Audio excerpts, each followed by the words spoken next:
সবাইকে জয় যিশু। প্রভু যিশু খ্রিস্টের শক্তিশালী নামে আমি আপনাদের প্রত্যেককে হৃদয় দিয়ে স্বাগত জানাচ্ছি আমার এই চ্যানেল জীবন্ত ঈশ্বরের মণ্ডলীতে। একমাত্র জীবন্ত ঈশ্বরের মহিমা ও গৌরব হোক, কেননা তারই দয়াতে গড়ে উঠেছে এই জীবন্ত মণ্ডলী, যার দ্বারা আমরা সত্যের শিক্ষায় শিক্ষিত হতে পারছি। তাই তো আমি ঈশ্বরকে ধন্যবাদ দিই সেই সমস্ত মানুষগুলোরই জন্যে যারা প্রতিদিন ঈশ্বরের বাক্যের অপেক্ষায় থাকছেন, যাদের মধ্যে সত্য জানার খিদে ও তৃষ্ণা আছে। হালেলুয়া! ঈশ্বরের শান্তি প্রচুর রূপে আপনাদের গৃহে বর্তুক। আমেন। আসুন আজকের অনুষ্ঠান শুরু করার আগে আমরা একটা প্রার্থনা করে নিই। হে ঈশ্বর, তোমার দয়ানুসারে তোমার রক্তে গড়ে ওঠা এই জীবন্ত মণ্ডলীর প্রতি কৃপা করো। তোমার করুণার বাহুল্য অনুসারে এই মণ্ডলীর সদস্যদের অধর্ম সকল মার্জনা করো। আমাদের প্রত্যেককে গড়ে তোলো তোমার পবিত্র বাক্যের শক্তিতে, যেন আমরা শুধুমাত্র তোমার উপরেই নির্ভর করতে পারি। তাই তুমি সাহায্য করো প্রভু। এই প্রার্থনা আমি খ্রিস্ট যিশুর নামে চাইলাম। আমেন। আজকের বিষয় অপব্যয়ী পুত্র। আমি আবারও বলছি, আজকের বিষয় অপব্যয়ী পুত্র। আজকের বিষয়টা প্রভু যিশুর বলা একটা দৃষ্টান্ত বা গল্প, যার দ্বারা প্রভু যিশু বোঝাতে চেয়েছেন যে মানব জাতির প্রতি ঈশ্বরের প্রেম কতটা, তিনি কতটা দয়ালু। তাই আজকের বিষয়টা আমাদের খুবই মনোযোগ দিয়ে শুনতে হবে, কেননা আমি আগেও বলেছি যে প্রভু যিশুর বলা দৃষ্টান্তের মধ্যে আছে ঈশ্বরের ইচ্ছা, ঈশ্বরের শাসন ও ঈশ্বরের পরামর্শ। তাই আসুন আর দেরি না করে আমরা প্রবেশ করি ঈশ্বরের দেওয়া জীবন্ত শিক্ষার গভীরে। তাই হোক। আমেন। তাই আমরা প্রথমে দৃষ্টান্তটা দেখে নিই। আমরা দেখি লুক 15 অধ্যায় 11-12 পদ। আর তিনি কহিলেন, এক ব্যক্তির 2 পুত্র ছিল। তাহাদের মধ্যে কনিষ্ঠ আপন পিতাকে কহিল, পিত, সম্পত্তির যে অংশ আমার ভাগে পড়ে তাহা আমাকে দেও। তাহাতে তিনি তাহাদের মধ্যে ধন বিভাগ করিয়া দিলেন। তাহলে দেখা যাচ্ছে এখানে একটা পরিবারের ঘটনা তুলে ধরা হয়েছে, যে পরিবারের মধ্যে একটা বাবার 2 ছেলে ছিল। সেই 2 ছেলের মধ্যে ছোট ছেলে একদিন তার বাবাকে ডেকে বলল যে, বাবা, আমার সম্পত্তির যে ভাগ আমি পাবো তা তুমি আমাকে দিয়ে দাও। তাই সেই কথা শুনে তার বাবা তার সম্পত্তি 2 ছেলের মধ্যে ভাগ করে দিয়ে দিলেন। অর্থাৎ যেমনটা ঠিক আজকের দিনেও হয়ে থাকে। তারপর কি হলো আমরা দেখি লুক 15 অধ্যায় 13 পদ। অল্প দিন পরে সেই কনিষ্ঠ পুত্র সমস্ত একত্র করিয়া লইয়া দূর দেশে চলিয়া গেল, আর তথায় সে অনাচারে নিজ সম্পত্তি উড়াইয়া দিল। কি অবস্থা, তাই না? কেননা লেখা আছে, সেই বাবা যখন তার সম্পত্তি 2 ছেলের মধ্যে ভাগ করে দিল, তারপর সেই ছোট ছেলে তার ভাগের সমস্ত সম্পত্তি বিক্রি করে সেই টাকা পয়সাগুলো নিয়ে দূরে অন্য কোনো দেশে চলে গেল।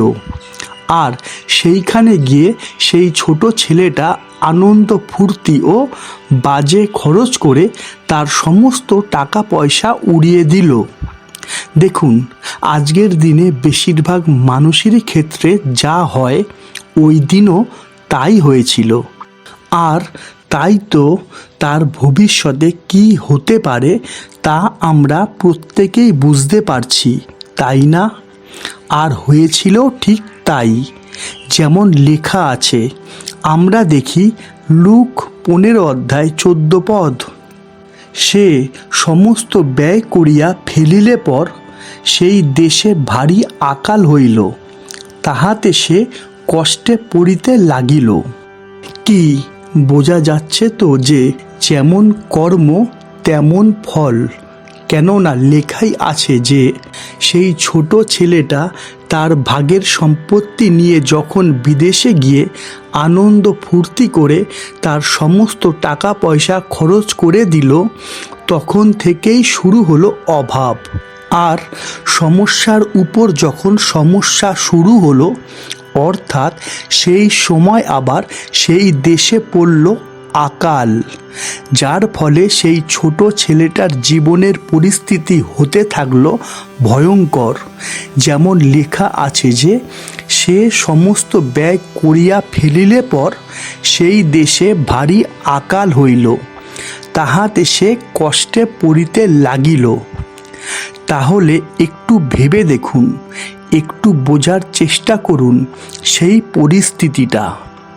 একে তো বিদেশ, তার মধ্যে সেই দেশে ভারী আকাল, তার উপরে সেই ছেলের হাতে এক পয়সাও নেই, কেননা সে আনন্দ ফুর্তি করেই তার সমস্ত টাকা পয়সা উড়িয়ে দিয়েছিল, তাই না? তারপর আর কি হবে? যা হবার তাই হলো, যেমন লেখা আছে। আমরা দেখি লুক 15:15-16।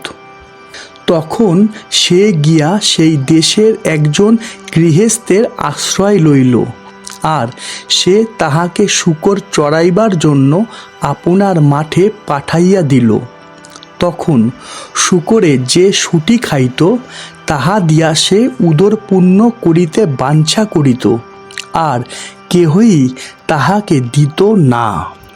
তাহলে বোঝা যাচ্ছে তো যে বাড়াবাড়ির একটা লিমিট আছে।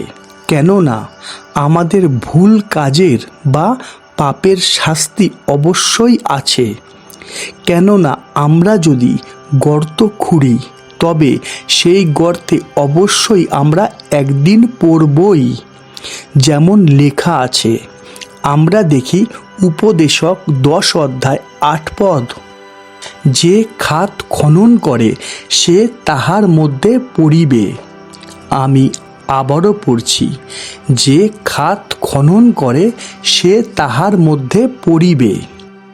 আমরা দেখি গালাতীয় 6:7।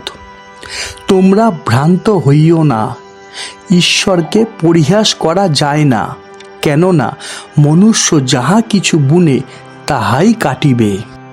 তাই তো সেই ছোট ছেলে জীবনে কিছু ভুল সিদ্ধান্ত নেওয়ার ফলেই তার জীবনে এত বড় দুর্দশা নেমে এলো। তাই তো তাকে সেই দেশে একটা কাজ খুঁজতে হলো। সে একজনের বাড়িতে আশ্রয় পেল, যেখানে সে শুয়োর দেখাশোনার কাজ পেল। কিন্তু পরিস্থিতি কি ভয়ঙ্কর দেখুন। সেই ছোট ছেলেটাকে সেই খাবারই খেতে হতো যে খাবার সেই সময় সেই শুয়োরদের খাওয়ানো হতো। যেমন লেখা আছে যে শূকরে যে শুটি খাইত, তাহা দিয়া সে উদর পূর্ণ করিতে বাঞ্ছা করিত, আর কেহই তাহাকে দিত না। তাহলে ভাবুন সেই ছোট ছেলেটার পরিস্থিতি কেমন তৈরি হলো। যার কাছে একদিন কত সম্পত্তি ছিল, যে একদিন কত টাকার মালিক ছিল, তার অবস্থা আজ কোথায় গিয়ে দাঁড়ালো যে খাওয়ার মতো কোনো পয়সাও তার কাছে ছিল না, আর কেউ তাকে কোনো খাওয়ার ব্যবস্থা করে দেয়নি, যার ফলে তাকে সেই খাবার খেতে হতো যে খাবার সেই সময় সেই শুয়োরদের খাওয়ানো হতো। কি অবস্থা, তাই না? তাহলে দেখা যাচ্ছে যে টাকা পয়সা সেই ছোট ছেলেটার মাথা খারাপ করে দিয়েছিল, যা আজকের দিনেও প্রচুর মানুষেরই ক্ষেত্রে হয়ে থাকে। কিন্তু আমরা ভুলে যাই যে কাল কি হবে আমরা জানি না। তাই আমাদের উচিত বুদ্ধিপূর্বক জীবনযাপন করা, কেননা টাকা পয়সা কখনোই সুখ শান্তি দিতে পারে না, কিন্তু সুখ শান্তির জন্য প্রয়োজন ঈশ্বরের পরামর্শ, ঈশ্বরের শাসন ও ঈশ্বরের দয়া ও মহাকরুণা, যা আজকের দিনে বেশিরভাগ মানুষই ভুলে যাচ্ছে। দেখুন, টাকা পয়সা ধন সম্পত্তি খারাপ নয়। আমি আবারও বলছি, টাকা পয়সা ধন সম্পত্তি খারাপ নয়, কিন্তু টাকা পয়সা ও ধন সম্পত্তির উপরে আসক্ত হয়ে যাওয়া খারাপ। সুখ অভিলাষে জীবনযাপন করা খারাপ।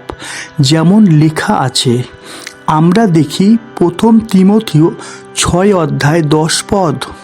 কেননা ধনাসক্তি সকল মন্দের একটা মূল, তাহাতে রত হওয়াতে কতক লোক বিশ্বাস হইতে বিপদগামী হইয়াছে এবং অনেক যাতনারূপ কণ্টকে আপনারা আপনাদিগকে বিদ্ধ করিয়াছে। আমরা দেখি যাকব 4:3-4। যাচনা করিতেছ, তথাপি ফল পাইতেছ না, কারণ মন্দভাবে যাচনা করিতেছ, যেন আপন আপন সুখাভিলাষে ব্যয় করিতে পারো। হে ব্যভিচারিণীগণ, তোমরা কি জানো না যে জগতের মিত্রতা ঈশ্বরের সহিত শত্রুতা?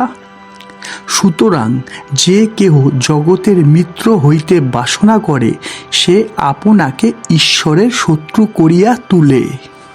আশা করি বোঝা যাচ্ছে তো যে আমাদের করণীয় কি। আর কেন ছোট ছেলেটার বিদেশে গিয়ে এই দুর্দশা তৈরি হলো?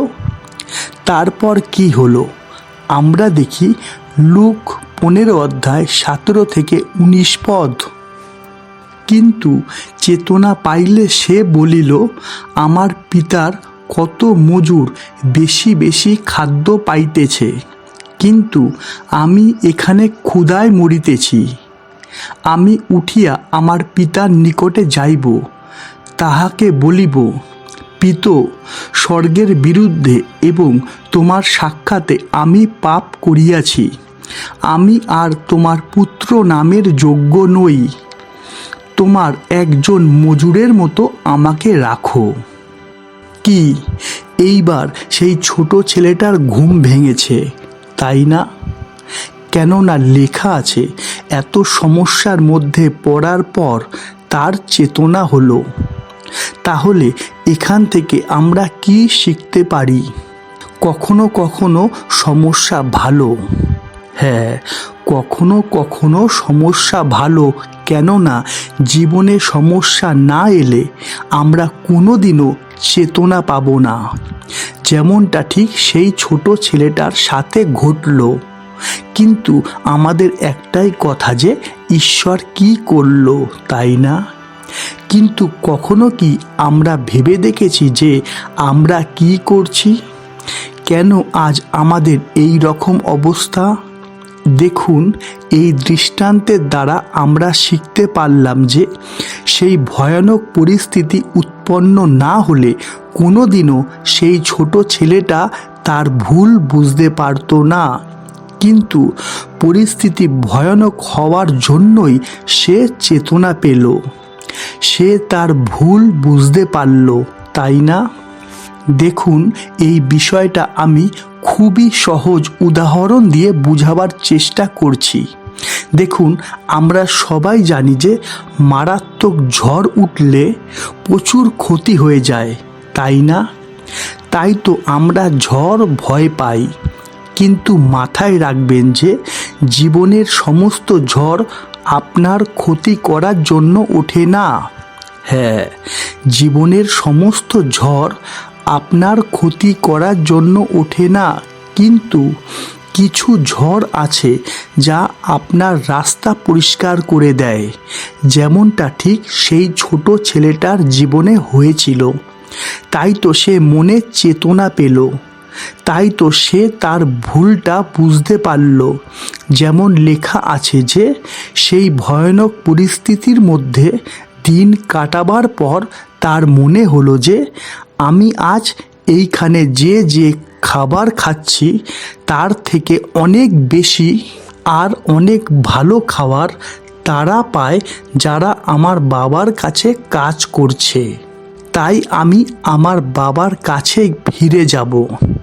তাই আমি আমার বাবার কাছে ফিরে যাব আর গিয়ে তার কাছে ক্ষমা চাইব। আমি বাবাকে গিয়ে বলবো যে বাবা, স্বর্গের ঈশ্বরের বিরুদ্ধে ও তোমার বিরুদ্ধে আমি অনেক পাপ করেছি, তাই আমি আর তোমার সন্তানের যোগ্য নই। তাই তুমি আমাকে তোমার ঘরের চাকর বাকরের মতোই তোমার ঘরে থাকতে দাও। আমাকে ক্ষমা করো বাবা। আর এই ভেবেই সে চেতনা পাওয়ার পর ফিরে গেল তার বাবার কাছে। তারপর কি হলো আমরা দেখি লুক 15:20। পরে সে উঠিয়া আপন পিতার নিকটে আসিল। সে দূরে থাকিতেই তাহার পিতা তাহাকে দেখিতে পাইলেন ও করুণাবিষ্ট হইলেন, আর দৌড়িয়া গিয়া তাহার গলা ধরিয়া তাহাকে চুম্বন করিতে থাকিলেন। কি সত্যি যারা এই দৃষ্টান্ত বুঝেছে, সত্যি যারা ঈশ্বরের বাক্যের শিক্ষা হৃদয় দিয়ে গ্রহণ করেছে, এই সময় তাদের চোখে অবশ্যই জল এসে গেছে, তাই না? কেননা লেখা আছে যে সেই ছোট ছেলে চেতনা পাওয়ার পর তার বাবার কাছে ফিরে গেল, আর সেইখানে ঘটল এক আশ্চর্য ঘটনা। কেননা তার বাবা তাকে দূর থেকে দেখতে পেয়ে দৌড়ে তার কাছে এসে তাকে জড়িয়ে ধরে চুমু খেতে লাগলো। কি অবাক ঘটনা, তাই না? কেননা আমাদের বিচার বলে যে সেই ছোট ছেলেটাকে ঘরে ঢুকতে দেওয়া উচিত নয়, কেননা সে তার সমস্ত সম্পত্তির ভাগ নিয়ে চলে গেছিল। তাহলে এখন তার এইখানে এই জায়গার কোনো অধিকার নেই, তাই না? কিন্তু তার পরিবর্তে যা আমাদের চিন্তা কল্পনার বাইরে তাই হলো সেই ছোট ছেলেটার সাথে। হ্যাঁ, কেননা লেখা আছে যে সে দূরে থাকিতেই তাহার পিতা তাহাকে দেখিতে পাইলেন ও করুণাবিষ্ট হইলেন, আর দৌড়িয়া গিয়া তাহার গলা ধরিয়া তাহাকে চুম্বন করিতে থাকিলেন। এখান থেকে আমরা কি শিখতে পারি? এখানে এই শিক্ষার দ্বারা প্রভু যীশু মানব জাতিকে কি বোঝাতে চেয়েছেন, আসুন বিষয়টা আমরা ভালো করে বোঝার চেষ্টা করি। দেখুন, সেই ছোট ছেলেটার মতোই আমরা জাগতিক সুখ আনন্দে এতটাই মেতে উঠেছি যে আমরা আমাদের সুখ অভিলাষ নিয়েই ব্যস্ত হয়ে পড়েছি, যার ফলে আমরা সেই সর্বশক্তিমান ঈশ্বর থেকে অনেক দূরে চলে গেছি। যেমনটা ঠিক সেই ছোট ছেলে তার বাবাকে ছেড়ে অনেক দূরে চলে গেছিল, কিন্তু সেই ছোট ছেলেটা ভয়ানক পরিস্থিতির মধ্যে জীবন কাটানোর ফলে সে তার ভুল বুঝতে পেরে মনে চেতনা পেয়েছিল। তাই তো সে তার বাবার কাছে গিয়ে ক্ষমা চেয়েছিল, আর তার বাবাও তাকে ক্ষমা করে কাছে টেনে নিয়েছিল, তাই না? তাহলে এই একই বিষয় আমাদের অর্থাৎ সমগ্র মানবজাতির জন্যই প্রযোজ্য। কেননা ঈশ্বর ক্ষমার, দয়ার ও প্রেমের ঈশ্বর। তাই যদি সত্যি কেউ হৃদয় দিয়ে চেতনা পেয়ে সেই সর্বশক্তিমান ঈশ্বরের কাছে ক্ষমা চায়, তাহলে সে অবশ্যই ক্ষমা পাবে। যার 100% গ্যারেন্টি বাক্যের এই কথাটা যে সেই ছোট ছেলেটার বাবা দৌড়ে গিয়ে তাকে জড়িয়ে ধরে চুমু খেতে লাগলো, কেননা সেই পিতা তার ছোট ছেলের জন্য করুণাবিষ্ট হয়েছিল, তাই না? যেমন লেখা আছে, আমরা দেখি 2 পিতর 3 অধ্যায় 9 পদ। কতকগুলি লোক যে বিনষ্ট হয় এমন বাসনা তাহার নাই, বরং সকলে যেন মন পরিবর্তন পর্যন্ত পৌঁছিতে পায়, এই তাহার বাসনা। আশা করি এতদূর পরিষ্কার। এইবারে আমরা দেখব তারপরে কি হয়েছিল, অর্থাৎ বাবা ও ছোট ছেলের মিলন হওয়ার পর কি হলো। আমরা দেখি লুক 15 অধ্যায় 21 পদ।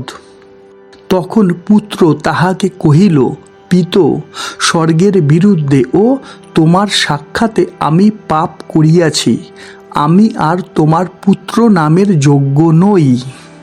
অর্থাৎ ভয়ানক পরিস্থিতির মধ্যে দিন কাটানোর ফলে সেই ছোট ছেলে চেতনা পাওয়ার পর যা কিছুই ঠিক করেছিল সে ঠিক তাই করল। কেননা লেখা আছে যে সে তার বাবার কাছে নিজের পাপ স্বীকার করল, সে তার বাবার কাছে ক্ষমা চাইল, আর সে নিজেকে তার বাবার কাছে নত করল। কেননা লেখা আছে যে সে তার বাবাকে বলেছিল যে, পিত, স্বর্গের বিরুদ্ধে ও তোমার সাক্ষাতে আমি পাপ করিয়াছি, আমি আর তোমার পুত্র নামের যোগ্য নই। তাহলে বোঝা যাচ্ছে তো যে সেই ছোট ছেলে তার বাবার কাছে নিজের পাপ স্বীকার করল, ক্ষমা চাইল আর নিজেকে নত করল, তাই না? যা আমাদের ক্ষেত্রে কখনোই সম্ভব হয়ে উঠবে না। কেননা আমরা আমাদের পাপ স্বীকার করি না, আমরা ক্ষমা চাইতে পারি না, আর আমরা অন্যের কাছে নত হতে পারি না। কেননা আমরা তো সব সময়ই অন্যের দোষ দেখে বেড়াই, তাই না? কিন্তু বাইবেল কি বলে, প্রভু কি শিক্ষা দেন? আমরা দেখি মথি 7 অধ্যায় 3 পদ। আর তোমার ভ্রাতার চক্ষে যে কুটা আছে তাহাই কেন দেখিতেছ, কিন্তু তোমার নিজের চক্ষে যে কড়িকাঠ আছে তাহা কেন ভাবিয়া দেখিতেছ না? হ্যাঁ, এটাই সত্যি যে আমরা এই বিষয় নিয়ে কখনোই ভাববার সময় পাই না। তাই তো লেখা আছে যে তাহা কেন ভাবিয়া দেখিতেছ না। কিন্তু এখানে প্রভু যিশুর বলা এই দৃষ্টান্তের মধ্যে দিয়ে আমরা আমাদের করণীয় ও ঈশ্বরের মহা দয়া দেখতে পাই। তাই যে কেউ ঈশ্বরের শিক্ষা বুঝতে পারবে ও তার ইচ্ছানুসারে জীবনযাপন করতে পারবে, সে অবশ্যই ঈশ্বরের থেকে ক্ষমা, দয়া ও মহা করুণা পাবে। যেমন লেখা আছে, আমরা দেখি হিতোপদেশ 28 অধ্যায় 13 পদ। যে আপন অধর্ম সকল ঢাকে সে কৃতকার্য হইবে না, কিন্তু যে তাহা স্বীকার করিয়া ত্যাগ করে সে করুণা পাইবে। হালেলুয়া! আর তাই তো সেই ছোট ছেলেটা অত ভুল করার পরেও তার বাবার থেকে ক্ষমা, দয়া ও করুণা পেল। যেমন লেখা আছে, আমরা দেখি লুক 15 অধ্যায় 22 থেকে 24 পদ। কিন্তু পিতা আপন দাসদিগকে বলিলেন, শীঘ্র করিয়া সবচেয়ে ভালো কাপড়খানি আনো, আর ইহাকে পরাইয়া দেও, এবং ইহার হাতে অঙ্গুরি দেও ও পায়ে জুতো দেও, আর হৃষ্টপুষ্ট বাছুরটি আনিয়া মারো। আমরা ভোজন করিয়া আমোদ প্রমোদ করি, কারণ আমার এই পুত্র মরিয়া গিয়াছিল, এখন বাঁচিল, হারাইয়া গিয়াছিল, এখন পাওয়া গেল। তাহাতে তাহারা আমোদ প্রমোদ করিতে লাগিল। অর্থাৎ চেতনা পাওয়ার ফলে, বাবার কাছে ক্ষমা চাওয়ার ফলে, নিজেকে নত করার ফলে সেই ছোট ছেলেটার জীবনে যা হলো তা ছিল তার চিন্তা কল্পনার বাইরে।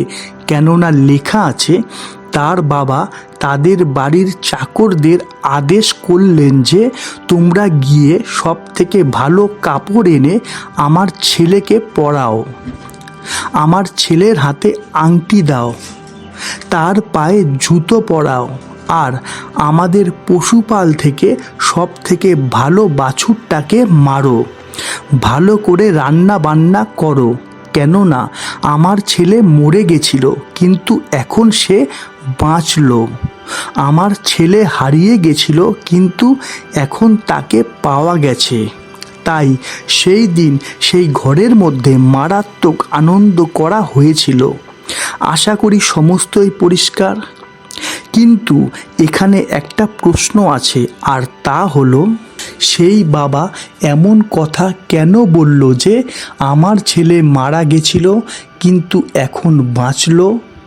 কেননা আমরা তো সবাই জানলাম যে সেই ছোট ছেলেটা তার সম্পত্তি নিয়ে বিদেশে গিয়ে ভুলভাবে জীবনযাপন করার জন্য মারাত্মক কষ্টের মধ্যে পড়েছিল ঠিকই, কিন্তু সে তো মারা যায়নি, তাই না? তাহলে তার বাবা কেন তাদের বাড়ির দাসদের বলেছিল যে আমার ছেলে মারা গেছিল? এখান থেকে আমরা কি শিখতে পারি? এখানে মারা যাওয়ার অর্থ কি? আসুন আমরা বিষয়টা ভালো করে বোঝার চেষ্টা করি। আমরা দেখি ইফিসীয় 5 অধ্যায় 14 পদ। হে নিদ্রাগত ব্যক্তি, জাগ্রত হও এবং মৃতগণের মধ্য হইতে উঠো, তাহাতে খ্রিস্ট তোমার উপরে আলোক উদয় করিবেন। অর্থাৎ বাইবেল এখানে কিছু মানুষকে বলছে নিদ্রাগত ব্যক্তি, অর্থাৎ ঘুমানো মানুষ, তাই তাদের জাগ্রত হতে বলা হয়েছে, অর্থাৎ ঘুম থেকে উঠতে বলা হয়েছে। লেখা আছে যে মৃতগণের মধ্য হইতে উঠো, অর্থাৎ মরাদের থেকে বেরিয়ে আসো। তাহলে প্রভু তোমার জীবনে আলো অর্থাৎ ক্ষমা, দয়া ও করুণা করবেন, তাই না? অর্থাৎ বাইবেলও কিছু মানুষকে মরা বলেছে। হ্যাঁ, বাইবেলও কিছু মানুষকে মরা বলেছে। তাই আমাদের এখন বুঝতে হবে যে বাইবেল কাদের মরা বলছে। আমরা দেখি ইফিসীয় 5 অধ্যায় 15-16 পদ। অতএব তোমরা ভালো করিয়া দেখো কি রূপে চলিতেছ। অজ্ঞানের ন্যায় না চলিয়া জ্ঞানবানের ন্যায় চলো। সুযোগ কিনিয়া লও, কেননা এই কাল মন্দ। অর্থাৎ যারা যারা ঈশ্বরের ইচ্ছা অনুযায়ী না চলে শুধুমাত্র নিজেদের ইচ্ছাতে জীবন যাপন করছে, বাইবেল তাদেরকে বলছে মরা। তাই তো লেখা আছে যে অজ্ঞানের ন্যায় না চলিয়া জ্ঞানবানের ন্যায় চলো। অর্থাৎ বাইবেল তাদেরই দৃষ্টান্ত মতে মরা বলছে যারা ঈশ্বরের ইচ্ছানুযায়ী চলছে না। যেমনটা ঠিক সেই বাবাও তার দাসদের বলেছিল যে আমার ছেলে মরে গেছিল কিন্তু এখন বাঁচল। অর্থাৎ এখন সে চেতনা পেল, কেননা সে বুঝতে পেরেছে ঈশ্বরের ইচ্ছা কি, যা আমাদের জন্য প্রযোজ্য। যেমন লেখা আছে, আমরা দেখি ইফিসীয় 5 অধ্যায় 17 পদ। এই কারণ নির্বোধ হইও না।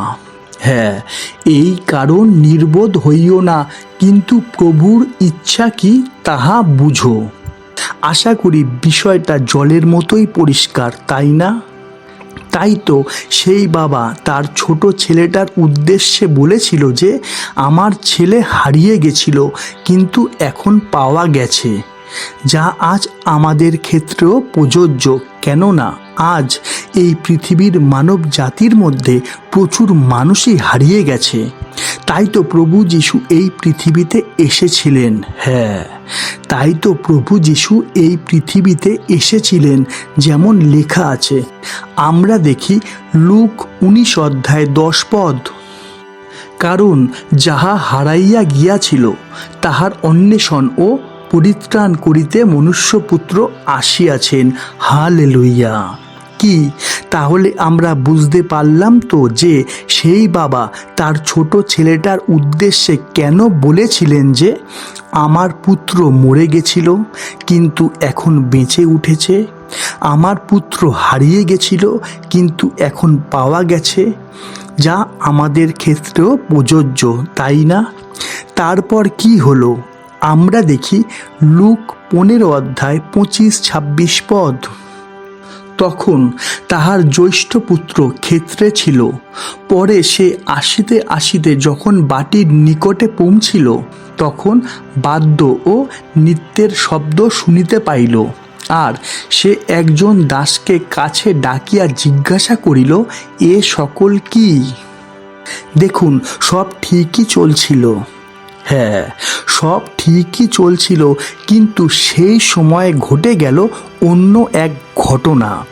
কেননা লেখা আছে, সেই বাড়ির বড় ছেলে মাঠে কাজ করছিল, কিন্তু যখন সে তার মাঠের কাজ করে বাড়ি ফিরছিল, তখন সে বাড়ির দিক থেকে গান বাজনা ও আনন্দের চিৎকার শুনতে পেয়ে সে তাদের বাড়ির একজন চাকরকে জিজ্ঞাসা করল যে বাড়িতে এই সব কি হচ্ছে। কেননা এতক্ষণ ধরে যা কিছুই হয়েছিল সেই বাড়ির বড় ছেলে কিছুই জানতো না। তারপর কি হলো আমরা দেখি লুক 15:27 সে তাহাকে বলিল, তোমার ভাই আসিয়াছে এবং তোমার পিতা হৃষ্টপুষ্ট বাছুরটি মারিয়াছেন, কেননা তিনি তাহাকে সুস্থ পাইয়াছেন।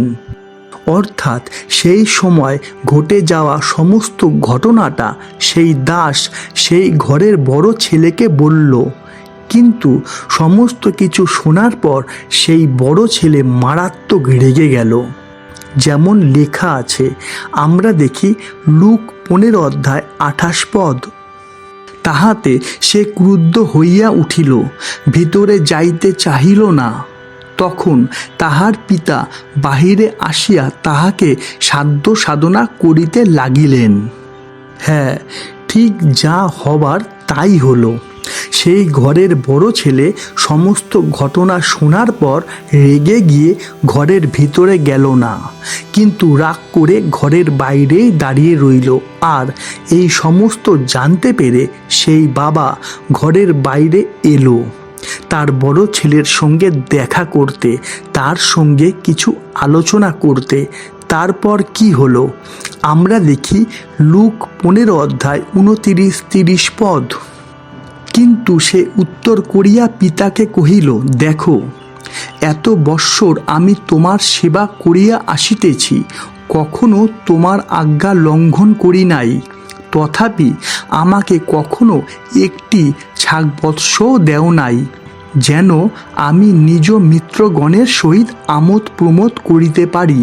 কিন্তু তোমার ওই যে পুত্র বেশ্যাদের সঙ্গে তোমার ধন খাইয়া ফেলিয়াছে, সে যখন আসিল তাহারই জন্য হৃষ্টপুষ্ট বাছুরটি মারিলে। তাহলে দেখা যাচ্ছে এইবারে সেই বড় ছেলে তার বাবাকে তার মনের সমস্ত কথা বলল। যেমন লেখা আছে যে, বাবা, আমি এত বছর তোমার সেবা করেছি, তোমার কথা শুনেছি, তোমার পরামর্শ অনুযায়ী জীবন যাপন করেছি, তবুও তুমি কোনো দিনও আমাকে একটাও ছাগল দাওনি যে আমি আমার বন্ধুদের সাথে খাওয়া দাওয়া ও আনন্দ করতে পারি। কিন্তু তোমার ছোট ছেলে যে তার সম্পত্তির ভাগ নিয়ে চলে গেল, বিদেশে গিয়ে খারাপ সঙ্গে মিশে সমস্ত টাকা পয়সা নষ্ট করলো, আর সে যখন ফিরে এলো তুমি তার জন্য একটা ভালো দেখে বাছুর মারলে, আনন্দ করলে। এ তোমার কেমন বিচার? কি বিষয়টাতে আমাদেরও একই মত, তাই না? আমি আবারও বলছি, বিষয়টাতে আমাদেরও একই মত, তাই না? কিন্তু সেই বাবার চিন্তাধারা ছিল একদমই আলাদা। তাই তো সেই বড় ছেলে মারাত্মকভাবে রেগে গেছিল। যেমনটা ঠিক আমরা বাইবেলে দেখতে পাই যে ঈশ্বরের চিন্তাধারা আর আমাদের চিন্তাধারা সম্পূর্ণ আলাদা। আমরা দেখি যিশাইয় 55:8 কারণ সদাপ্রভু কহেন, আমার সংকল্প সকল ও তোমাদের সংকল্প সকল এক নয়, এবং তোমাদের পথ সকল ও আমার পথ সকল এক নয়। অর্থাৎ এটাই সত্যি যে ঈশ্বরের সংকল্প আর আমাদের সংকল্প আর ঈশ্বরের পথ ও আমাদের পথ অর্থাৎ ঈশ্বরের চিন্তাধারা আর আমাদের চিন্তাধারা সম্পূর্ণ আলাদা। যেমনটা ঠিক সেই বড় ছেলের সাথে তার বাবার চিন্তাধারা, তাই না? দেখুন, আমরাও অনেক সময় ভেবে থাকি যে আমরা তো জীবন্ত ঈশ্বরের সেবা করে থাকি, ঈশ্বরের দেওয়া আজ্ঞা পালন করি, তারই দেখানো পথে চলি, কিন্তু তবুও আমাদের থেকে সেই মানুষটার অবস্থা বেশি ভালো হয় যে পাপে জীবনযাপন করছে, যে ঈশ্বরের আজ্ঞা অমান্য করছে, তাই না? দেখুন, ভালো করে বুঝবেন আমরা কতটাই জানি বা কতটাই বা বুঝি, কিন্তু ঈশ্বর সমস্তই বোঝেন ও জানেন। তার সংকল্প মঙ্গলের, কেননা তার চিন্তাধারা আলাদা, যা আমরা এই দৃষ্টান্তের শেষ ভাগে বুঝতে পারবো। তাই আমরা একটু মনোযোগ দিই। আমরা দেখি সেই বড় ছেলের প্রশ্নে তার বাবা কি উত্তর দিয়েছিল। আমরা দেখি লুক 15 অধ্যায় 31-32 পদ। তিনি তাহাকে বলিলেন, বৎস, তুমি সর্বদাই আমার সঙ্গে আছো, আর যাহা যাহা আমার সকলই তোমার, কিন্তু আমাদের আমোদ প্রমোদ ও আনন্দ করা উচিত হইয়াছে, কারণ তোমার এই ভাই মরিয়া গিয়াছিল, এখন বাঁচিল, হারাইয়া গিয়াছিল, এখন পাওয়া গেল। কি কেমন লাগছে? বোঝা যাচ্ছে তো ঈশ্বরের সংকল্প, যা মানব জাতির মঙ্গলেরই জন্যে, যা আমরা সেই বাবার চিন্তা কল্পনার দ্বারা বুঝতে পারছি, তাই না? কেননা লেখা আছে যে সেই বাবা তার বড় ছেলেকে বলছে, তুমি সর্বদাই আমার সঙ্গে আছো। অর্থাৎ যারা যারা ঈশ্বরের আজ্ঞা পালন করে, ঈশ্বরের ইচ্ছা অনুযায়ী জীবন যাপন করে, তাদের হাজার কষ্ট হলেও তাদের এক মহা সান্ত্বনা আছে, আর তা হলো ঈশ্বর তাদের সঙ্গে সঙ্গে থাকে। আর কি চাই? আর কি চাই বলুন? হালেলুয়া! কেননা ঈশ্বর আমাদের সঙ্গে আছেন, এর থেকে বেশি আর এর থেকে মূল্যবান আর কি হতে পারে, তাই না? কেননা এটাই সত্য, যেমন তিনি বলেছিলেন। আমরা দেখি যোহন 14 অধ্যায় 23 পদ। যিশু উত্তর করিয়া তাহাকে কহিলেন, কেহ যদি আমাকে প্রেম করে, তবে সে আমার বাক্য পালন করিবে, আর আমার পিতা তাহাকে প্রেম করিবেন, এবং আমরা তাহার নিকটে আসিব ও তাহার সহিত বাস করিব। হালেলুইয়া! তাই তো সেই পিতা তার বড় ছেলেকে বলেছিলেন যে, বৎস, তুমি সর্বদাই আমার সঙ্গে আছো, আর যাহা আমার সকলই তোমার, যা আমাদের ক্ষেত্রেও প্রযোজ্য, যেমন লেখা আছে। আমরা দেখি যোহন 14 অধ্যায় 3 পদ। আর আমি যখন যাই ও তোমাদের জন্য স্থান প্রস্তুত করি, তখন পুনর্বার আসিব এবং আমার নিকটে তোমাদিগকে লইয়া যাইব, যেন আমি যেখানে থাকি তোমরাও সেইখানে থাকো। হালেলুইয়া! আশা করি এতদূর পরিষ্কার। এইবারে আমরা জানব সেই ছোট ছেলেটার বিষয় নিয়ে সেই বাবার চিন্তাধারা। আমরা আবারও দেখি লুক 15 অধ্যায় 32 পদ। কিন্তু আমাদের আমোদ প্রমোদ ও আনন্দ করা উচিত হইয়াছে, কারণ তোমার এই ভাই মরিয়া গিয়াছিল, এখন বাঁচিল, হারাইয়া গিয়াছিল, এখন পাওয়া গেল। লেখা আছে আমাদের আমোদ প্রমোদ ও আনন্দ করা উচিত হইয়াছে, কেননা মরা বেঁচে উঠেছে, তাই না? হারানো জিনিস পাওয়া গেছে, তাই না? আর আমরা তো আগেই জেনেছি যে বাইবেল কাদের মরা বলে, আর মরা কিভাবে জীবিত হয়।